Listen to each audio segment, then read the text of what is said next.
Meus amados irmãos, aqui do canal Escola de Teólogos, você está aqui no melhor canal de teologia aqui do YouTube. Aqui quem vos fala é o professor José Márcio e estarei aqui trazendo um tema para vocês sobre as institutas da religião cristã de João Calvino e por que é importante o teólogo, por mais que ele não seja calvinista, ler, estudar e entender o pensamento desse vulto da fé reformada, tá certo? Então fica aqui conosco até o final, deixa aquele like abençoado, deixa o seu comentário, comente o que é que você achou, o que é que você concorda, o que é que você não concorda, para que assim possamos criar essa interação aqui nesse canal. Se você já é inscrito, se inscreva nesse canal, e se você puder, passe lá no meu canal particular e também se inscreva lá, acompanhe muitos conteúdos que postamos por lá também, tá certo? Então, As Institutas da Religião Cristã, que está a segunda edição, é uma obra que foi lançada ali no século de número 16, né? Século de número 16. Para você ter uma ideia, amados, aqui está o volume 1. Você vai ver que a primeira obra está aqui, ó, século 16, a partir de 1536, né? 1536. E depois foi surgindo novas sucessivas edições até 1559. No caso, a princípio foi escrito em latim, né? Depois em francês em 1541. No caso, amados irmãos, João Calvino ele faleceu ali em Genebra, dia 27 de maio de 1564. E a seu pedido foi sepultado, foi enterrado numa sepultura simples e não marcada. A publicação das Institutas de João Calvino, nessa edição especial, com notas de estudo e pesquisa, é oportuna em mais do que um sentido, né? Então, aqui é uma apresentação da obra, aqui uma possível uma imagem, né? No caso de João Calvino. Pode ver aqui o João Calvino redigindo as Institutas por Van Muyden. Amados, as Institutas da Religião Cristã foi um marco na fé protestante, porque até então nós tínhamos alguns vultos remanescentes, como por exemplo Johans e Wycliffe e o Tyndale, que fizeram trabalhos de edição de Bíblia, né? Bíblia colocando a Bíblia no vernáculo do povo. Mas então surge Martinho Lutero fixando na castela, na porta de Wittenberg, né, do castelo de Wittenberg, no caso da igreja, as 95 teses, e inclusive ele começou a ser perseguido a partir dali, produzindo conteúdo a partir daquele momento, inclusive a Bíblia em alemão, na língua do povo, né? A língua do alemão. A Bíblia em alemão, colocando a Bíblia na mão do povo, o povo ler e entender, porque a justificação vem através da fé e a fé vem por ouvir a palavra de Deus, tudo bem. Mas ele não sistematizou de uma forma bem mais profunda o que seriam os princípios cristãos. Você vê que a reforma ela começa ali em 1517, e a reforma começa a se espalhar ali na Alemanha, indo até Paris, os cristãos sendo perseguidos em Paris. Inclusive Calvino, ele sai da França, né? Ele sai da França e vai para Genebra.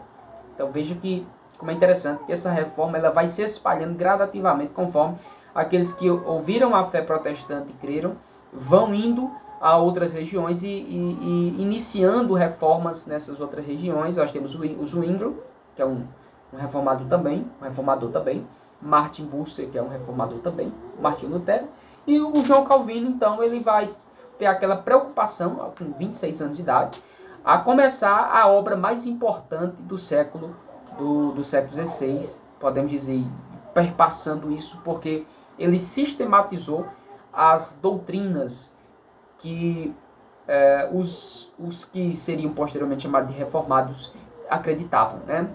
Acreditariam no caso. Então veja que o João Calvino, essa obra aqui, é a sistematização da fé cristã desde o século XVI e perpassa até o século XXI, nós estamos, e continua sendo tão influente essa obra, As Institutas da Religião. A grande questão é, por mais que eu, você, qualquer pessoa, não seja reformado, ele precisa entender o pensamento reformado. Porque a igreja reformada, ela inicia ali no século XVI, a partir de Calvino, Zwinglio, né? Essa fé pentecostal, essa fé reformada, no caso, ela vai se espalhando século XVII, século XVIII, século XIX, século das missões, século XIX, século XX, já há um declínio espiritual muito grande na vida da igreja, inclusive com o liberalismo teológico, até que surgem então as igrejas mais pentecostais.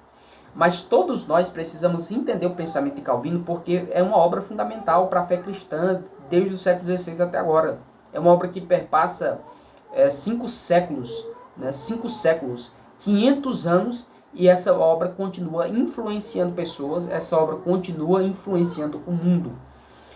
Amados, o que nós vemos hoje é que a maioria das pessoas que falam contra o calvinismo nunca leu as obras de Calvino.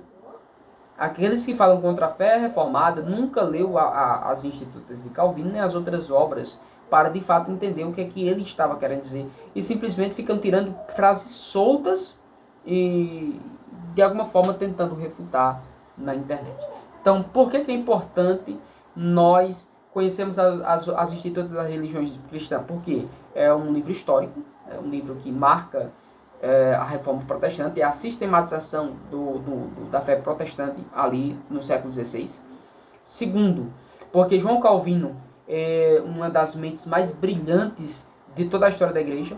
Eu colocaria 4 pessoas, na minha opinião, as mentes mais brilhantes da história da igreja.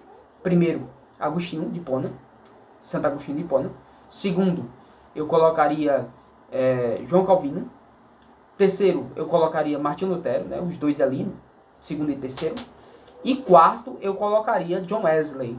Essas 4 pessoas, elas são vultos da fé cristã e pessoas que a gente precisa conhecer como protestante. Não importa se você é luterano, se você é presbiteriano, não importa se você é batista, se você é presbiteriano, se você é pentecostal, se você é neopentecostal, se você é cristão, se você se diz cristão, você precisa entender Agostinho de Hipona, Lutero, Calvino e John Wesley, porque aqui está o marco da fé cristã, os expoentes da fé cristã, aqueles que expõem o que de fato nós como cristãos cremos. Então, primeiro motivo, porque é uma obra histórica que marcou um tempo, uma sistematização da fé protestante. Segundo, porque John Calvino é uma das mentes mais brilhantes de toda a história da igreja, juntamente com Agostinho, Lutero e John Wesley. Eu poderia ainda dar um terceiro ponto, porque se você quer adotar uma visão soterológica, arminiana, molinista, calvinista, não importa. Se você quer adotar uma visão teológica, você quer ter embasamento e ter certeza do que você quer entender, como você quer entender na questão da soteriologia, você precisa ler. Porque se você for arminiano, você vai ter que ler para entender por que ele pensava diferente de você. Se você for molinista, você tem que entender por que os molinistas fazem o meio termo entre arminiano e calvinista. Então você precisa entender para aderir uma corrente teológica. Você leu, não concordou, lê as obras de Arminio, tem as obras de Arminio aqui também. Concordou, não concordou, aí você vai formando aquilo que você tem como certo. Tá certo? Então o quarto ponto que eu ainda deixaria para vocês é que essas obras de fato, irmãos, ela expressa o que a palavra do Senhor nos fala sobre a depravação total do homem. É um termo que tanto os arminianos como os molinistas, como os calvinistas concordam, né? Só que o calvinismo ele coloca um ponto mais elevado a questão da depravação total. A questão do homem como sendo totalmente depravado.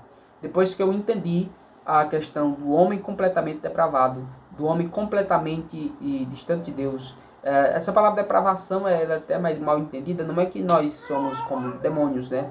Mas é porque nós somos completamente afetados pelo pecado. Quando eu entendo isso, a minha impotência, a minha fraqueza, a minha depravação, o meu pecado, eu entendo também a graça de Deus.